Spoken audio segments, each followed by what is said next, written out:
welcome to Rauta's Worst to Best videos, also known as ranking videos. This time we're going to talk about Finnish black metal band Alghazanth, which lasted for more than 2 decades, making interesting music along the lines.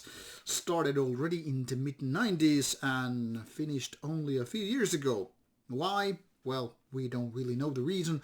All I know that is that guys then ventured on to different projects and different bands, so never stopped playing, but Alghazanth is no more.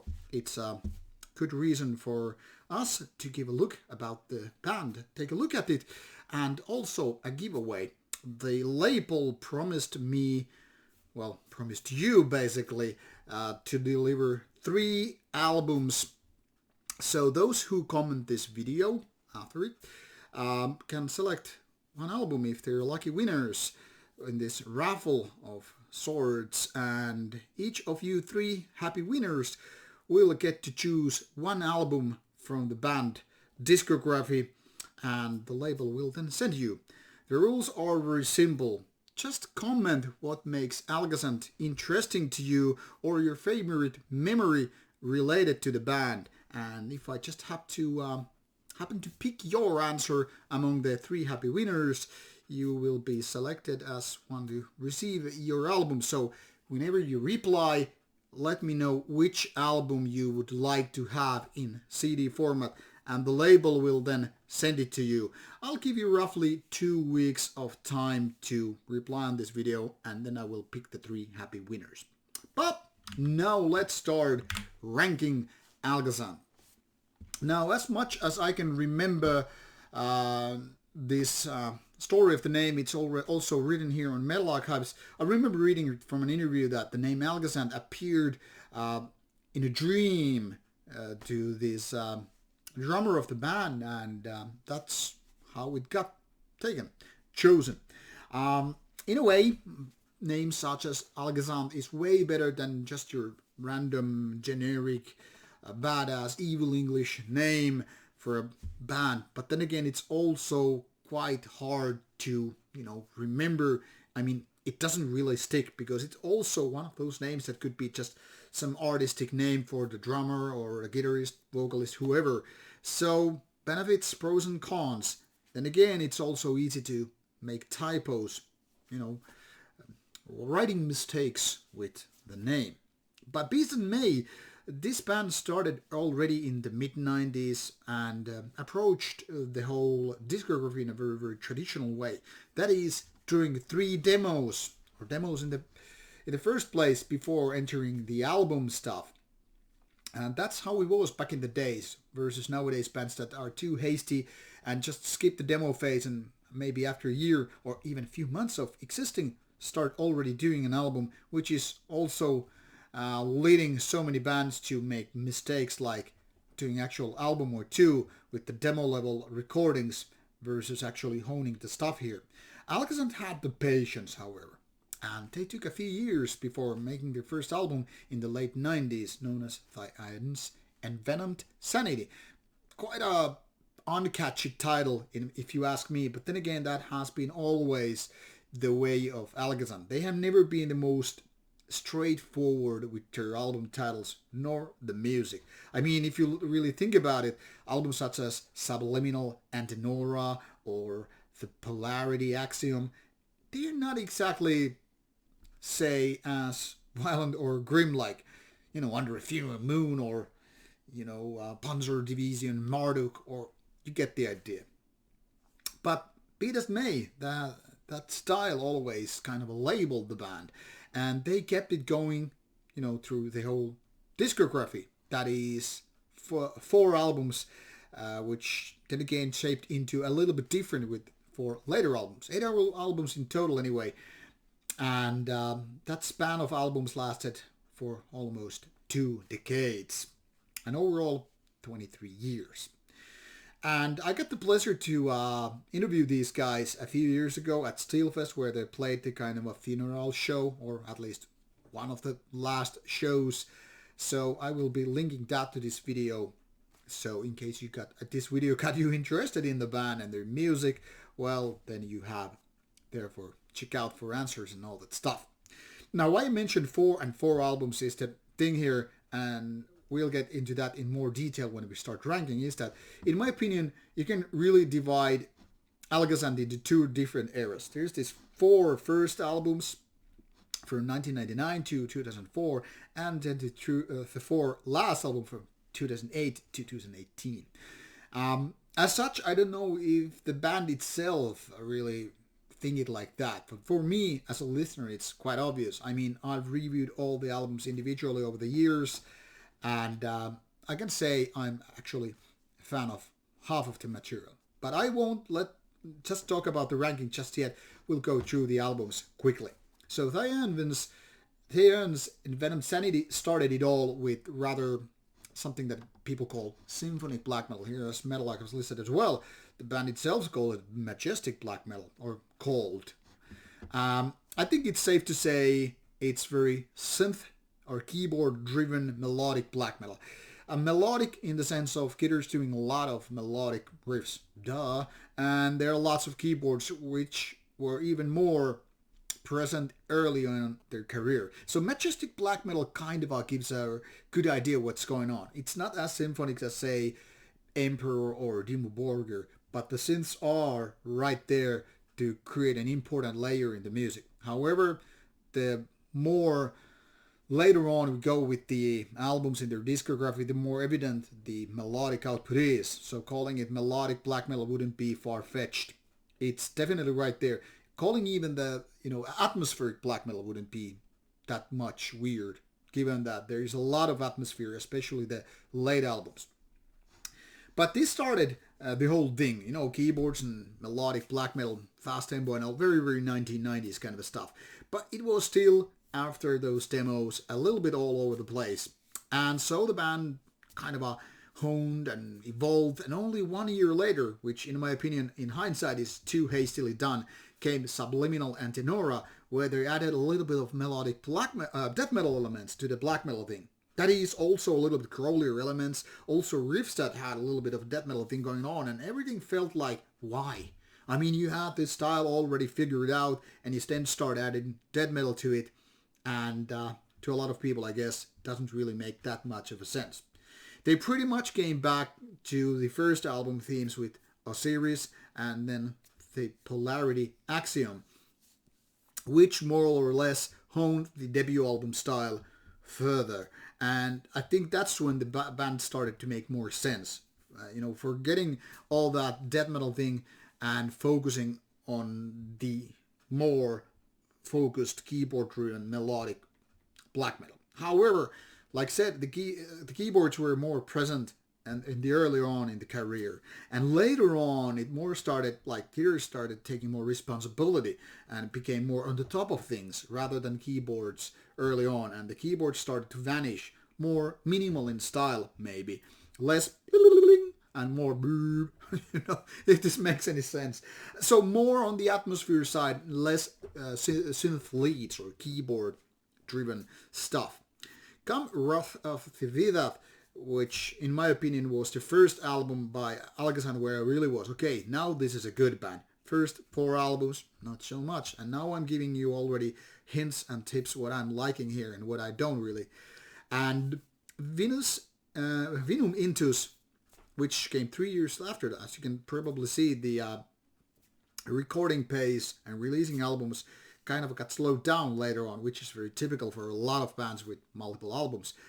It kind of picked on Wrath album and tried a little bit different, adding like choir parts and also a little bit more, more majestic in a way than Wrath.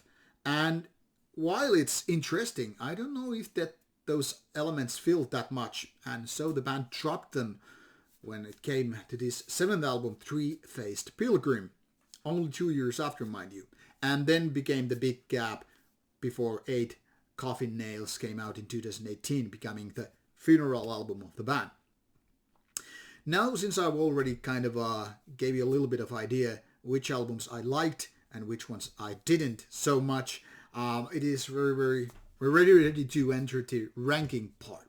I would say the weakest Alghazanth album is indeed Subliminal and Tenora from 2000, Why so? Because it's mostly all over the place. There are these melodic death metal patterns or even growly vocals which are like, why? On top of that, the production isn't good. In my opinion, it's a very, very mediocre album, almost more leaning towards bad than good. It's not bad, however, it's very listenable, but every now and then when I revisit the album, like when I revisited it the last time it was when I reviewed it, it sounds like the worst of Alghazanth. It's something that if you need to skip one or two albums, that could be that one. You don't really need to listen to that to fully understand what Alghazanth is all about. In my opinion, it was more like step backward and also sideways. It's going like off-road. And in my opinion, it seems like the band totally understood this as well because, I mean, they never went back to add those death metallic patterns. Even if they are not really dominating the whole album, they feel a little bit weird and like off-topic, off-road, if you will. Now, my second worst choice for Alghazanth would be the debut album, Thy Aeons and Venom Sanity. Why so? Because it's the most rough of them all. The style that the band later on kind of honed and polished to a new level. So it seems like the band stepped up with Osiris and the Polarity Axiom. They're pretty much, in my opinion, on the same level. I could just go in either order and wouldn't really make a difference. I guess in that reason I would say the Polarity Axiom is the third worst album because Osiris and that in a way are like siblings. There's no big difference in terms of quality or songwriting and all that stuff, but my reasoning for ranking like this is if you really can't top the previous one, if you really didn't make it better than that, you're going to be underneath. Why so? Well, I guess it kind of makes sense. If you're not going to improve, then you're stagnating, and that's what, in a way, the Polarity Axiom is to Osiris. But like I said, they are kind of irreplaceable with one another. I mean, you can just exchange the plays and it doesn't really matter. It's not that different. They are both better, definitely, than the second album and somewhat maybe better than the first album. But as I said already, the first 4 albums are not that interesting to me. That's, in my opinion, what I would say is the band's newbie phase. The era when the band was figuring out their own style and pushing the boundaries, but not able to actually improve quite a bit. So, it was a big surprise to me when 4 years after the 4th album came Rauta, and like I said, it's a big step, really big step and major improvement versus the previous albums. It's almost like the band didn't just, turn the page, they started a new chapter. Suddenly it was like on a huge new level. The keyboards were more put on the background, say less leading the orchestra, and the guitar started to pick up. And as a result, Rauta is a good album which has this kind of a warm but also melancholic feeling to it. Very atmospheric, but also versatile enough not to just repeat 1 or 2 songs. So interesting keyboard parts, good guitar melodies, and parts that don't really sound like one another. Still very consistent and not going weird directions at all. But that wouldn't be my album number 5th or 4th best, if you will, because I would actually say Vinum Intus would take that spot, the 4th best Alghazanth album. Why so? Technically speaking, it improves in a couple of ways from Rauta. Like I said, adding the choir parts and also going in a little bit different, more progressive side. But even so, it's a little bit more artistic. Doesn't mean it's actually better in songwriting. And as such, I would put it in the 4th place of best of Alghazanth. After that, I would say it's time for Wrath to take that place. Why so? The 3-Faced Pilgrim is a notch, a minor step with 8 coffin nails from Wrath to make it even better. So it's interesting to see that most of the time the band has been on this incline. I mean, stepping up, climbing towards better direction, even with the minor bumps. There are lots of bands which go in like opposite directions, starting really good and then going down. One of those bands could be Celtic Frost, except for the last album, which is, in my opinion, the second best. But Alghazanth is like almost like different. So starting with like a little bit bumpy and then getting better. Maybe we could say it's the letter J inverted. Starting here, then going down, and then all the way up. Pretty much, give or take. Because the last 4 albums are, in my opinion, actually in the same level when it comes to the scores of the album. Like 8 out of 10. Solid. So in that sense, depending on my daily mood or whatever, or at least I would use that as an excuse, all these 4 last albums are roughly on the same level. But like I said, we're here to do a ranking, and I had to make these tough calls, hard choices, and I would say Three-Faced Pilgrim would be the second best Alghazanth album, with Wrath of Thividat being the third one. And those last 2 albums are very, very close to one another in terms of quality. 8 Coffin Nails and Three-Faced Pilgrim, like, how do you choose from 2 siblings, which are almost like identical? Not in style, but in quality. But there are a couple of points why I wanted to make 8 Coffin Nails the number 1 Alghazanth album. First of all, it has the best melancholic mood of all the albums by the band. And as such, it feels like it's the good funeral gift. It's a swan song of Alghazanth. Not only as the last album by the band, but also the last longing goodbye. Like, this is it. We made this for like 5 years. And here you have it as our final gift to the audience.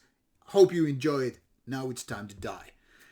It's a beautiful way to end the career, unlike so many other bands which are just like doing sloppier and sloppier albums and like, just cut it. Just cut it before you turn it into a huge shit show. Alghazanth went into different direction, creating their best work as the last one.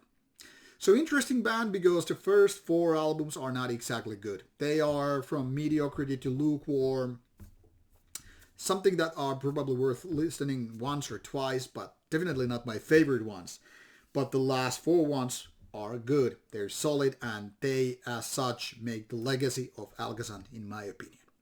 So now it's your time to check out the music. You will find it all on Bandcamp site, which I used mostly for listening to these albums before figuring out which order I like them.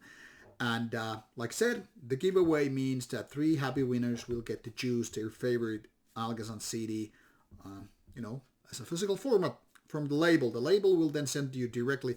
I'm there only to pick the winners and ask for your home address. So whenever you comment on this video in terms of participating in the giveaway, make sure you have notifications on, so when I'm replying to you, you will get notified that I actually replied to you and asked for your email address and all that stuff. So make sure that you are there to answer, and then finally getting your CD if you are the happy winner. Alghazanth, rest in peace. An interesting and good band later on especially. So let's go and listen to it, and I hope you enjoy it. Looking forward to your comments, looking forward to your replies, and good luck with the giveaway. This is Rauta. See you soon with more Where's the Best videos coming your way.